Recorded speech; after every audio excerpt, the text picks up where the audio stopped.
Hey, what's up guys? আমি ফুজরদার Bangla take ভাই থেকে and আজকে আপনাদের সকলের কমেন্টস এন্ড সবকিছু মতামত শুনে আমি আজকে ভিডিওটা করতে এসেছি and আজকে ভিডিওর মেইন টপিকটা হচ্ছে যে আমি আমার স্টুডিওতে আমি কি ধরনের পিসি ইউজ করি and সেটার স্পেসিফিকেশন কি। এখন বলতে গেলে স্টুডিও না, অ্যাকচুয়ালি এটা আমার লাইফের ফার্স্ট গেমিং সেটআপ। ইয়েস, এটা আমার ড্রিম পিসি না।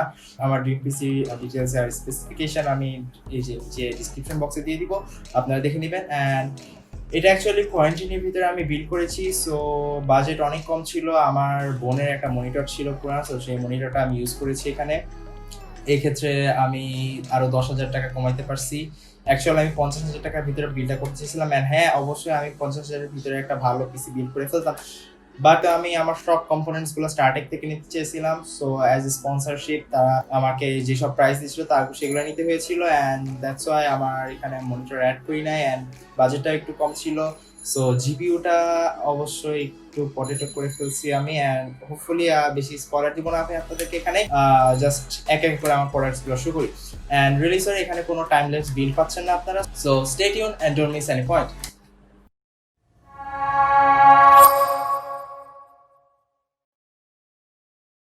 সো প্রসেসর চলে আসি প্রথমে ফার্স্টে। এখানে আছে আমার হাতে এখন Core i3 9100F। 9100F নেওয়ার একটা বিশেষত্ব আমি আপনাকে আগেই বলেছিলাম, আমার এখানে বাজেট কম ছিল। সো আমি এটার বর্তমান বাজার মূল্য তখন ছিল হচ্ছে 8,300 টাকা, বাট আমার ডিসকাউন্ট প্রাইসে আমি পেয়েছি 7,600 টাকায়। সো এটা আমি পিক করেছি। এটা হচ্ছে মূলত 4 কোর অ্যান্ড 4 থ্রেডস এর একটা প্রসেসর, যেটা বেস ফ্রিকোয়েন্সি আপনারা পাবেন 3.6 গিগাহার্টজ, আর এটা টার্বো বুস্ট করলে আপনারা পাচ্ছেন 4.2 গিগাহার্টজ। আর এটাতে হচ্ছে আপনাদের পাওয়ার রিকোয়ারমেন্ট হচ্ছে 65 ওয়াট। সো আমি হচ্ছে আমার প্রসেসরটা কুল করার জন্য কোনো স্টক করে ইউজ করি নাই, অ্যাজ আমি হচ্ছে RGB অনেক বড় ভক্ত। সো আমি গেমিডিয়াস থেকে Xeon E2 এই AIO কুলারটা সিলেক্ট করেছি। এটা আমার কাছে পড়েছিল হচ্ছে কত পড়ছিল, যেটা আমার কাছে পড়েছিল হচ্ছে 5,400 টাকা। সো এআই কুলার হিসেবে আমি বলবো কি যে এটা অনেক ভালো আমাকে পারফরমেন্স দিচ্ছে এখন পর্যন্ত, যেটা আমি চেক করেছিলাম। আমি যদি এয়ার কুল ইউজ করি এবং এখানে যদি আমি 4 ঘন্টার গেমিং করি, সো আমার টেম্পারেচার 67 টু 72 ডিগ্রি সেলসিয়াস পর্যন্ত উঠতো, but after using this air cooler আমার টেম্পারেচার ড্রপ ডাউন করে 58 টু 60 ডিগ্রি সেলসিয়াস পর্যন্ত চলে এসেছিল। সো আলটিমেটলি আমি বলবো যে বেশ ভালো একটা চয়েস, এবং এটাতে RGB রয়েছে যেটা MSI মিস্টিক লাইট দিয়ে কন্ট্রোল করতে পারবেন এবং Asus এর Aura Sync দিয়ে কন্ট্রোল করতে পারবেন।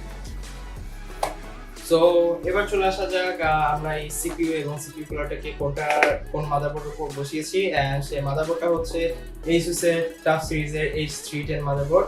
এন্ড এই মাদারবোর্ডটা নেয়ার সেম রিজন, এটাতে ফার্স্ট অফ অল RGB ছিল, এন্ড সেকেন্ড অফ অল এবং Asus এর টাফ সিরিজ হতে এটা আমাকে প্রচুর পরিমাণে পাওয়ার এফিসিয়েন্সি একটা পারফরম্যান্স দিচ্ছিল। এন্ড এটাতে হচ্ছে Asus Aura Sync অবভিয়াসলি, এবং এটাতে দুইটা DDR4 RAM স্লট সাপোর্ট করে। এখন আমি বর্তমানে সেটা ইউজ করতেছি 16 GB, এবং দুর্ভাগ্যবশত আমার কাছে মেমোরি কার্ডের কোনো বক্স নাই, তারা আমাকে কোনো বক্স দেয় নাই। বাট আমার মেমোরি কার্ড হচ্ছে টিমের ভলকান জি সিরিজের 8 গিগাবাইটের দুইটা স্টিক। এই দুইটা স্টিক হচ্ছে প্রত্যেকটা 2666 মেগাহার্টজ, এবং এটাতে XMP প্রোফাইল বর্তমান অন করে রেখেছে, এবং এটা LG 1151 সকেটের একটি মাদারবোর্ড, যেটা Core i7, Core i5 এবং Core i3 সাপোর্ট করে। And continue with the motherboard, এই মাদারবোর্ডে আপনারা একটি M.2 স্লট পাবেন, একটি PCIe 16X স্লট এবং দুইটি PCI Express 2.0 স্লট। সো এবার আমরা চলে আসি আমার স্টোরেজ হিসেবে, and আমি আমার OS-টা ইনস্টল করেছি অ্যাকচুয়ালি HP এর একটা SSD M.2 A700, যেটা 128 জিবির একটা SSD। এটা আমার কাছে পড়েছিল 3100 টাকা, বাট বর্তমানে ডিসকাউন্ট প্রাইস চলতেছে, সো আপনারা 2900 টাকায় সেটাকে পাবেন।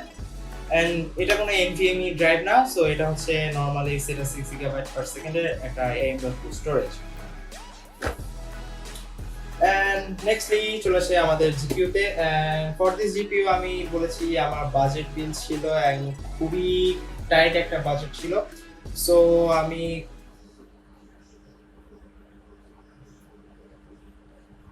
RX 550, ওকে, RX 550 চুজ করেছি Sapphire Pulse। সো এটা চুজ করার ভিতরে মেইন রিজন তো জানেনই আপনারা, আমার বাজেট। এন্ড যেটা আমার কাছে দাম পড়েছিল হচ্ছে মাত্র 12,000 টাকা। ইয়েস, আমি 1050 নিতে পারতাম, বাট আমি নিই নাই কাজ আমার স্টকে ছিল না সেটা। Starting I hate you for this. So এটা মূলত 4GB GDDR5 এর একটি গ্রাফিক্স কার্ড। এটা রিকোয়ার করে PCI 16X স্লট। যদি আপনি এটা আমার মাদারবোর্ডের প্রথম স্লটে লাগান, সো আপনার 16X স্লটের পিছে যে ছোট PCI 2.0 যে স্লটটা রয়েছে সেটা খেয়ে দিবে। সো আপনারা ওখানে কিছু লাগাতে পারবেন না, বাট আপনার সামনে পড়ে কিছু লাগাতে পারবেন। এবং এটা একটা যেহেতু লো এন্ড GPU, সো এটাতে এক্সটার্নাল কোনো পাওয়ার সাপ্লাই দরকার পড়ে না। So that's a plus point for me, but still I'm getting the best performance out of this. 720p থেকে শুরু করে 1080 পিক্সেল পর্যন্ত আমি আরামসে গেমিং করতে পারি এটাতে। ওকে, সো এই ফুল মেশিনটাকে জুস দেওয়ার জন্য আমি ইউজ করেছি এখানে Corsair Elite 400 ওয়াটের একটি পাওয়ার সাপ্লাই, যেটা আমার দাম পড়েছিল হচ্ছে কত 2400 টাকা আই গেস, মনে নাই। This is a power supply with active TFC noise suppressor, so আপনার ফ্যানে কোনো আওয়াজ পাবেন না। এবং এটি 80 প্লাস ব্রোঞ্জ অফিশিয়াল না। ইয়েস, এটা 80 প্লাস ব্রোঞ্জ এফিসিয়েন্সি না। So low and graphics card এবং লো এন্ড পিসি বিল্ডের জন্য এটা একটা পারফেক্ট।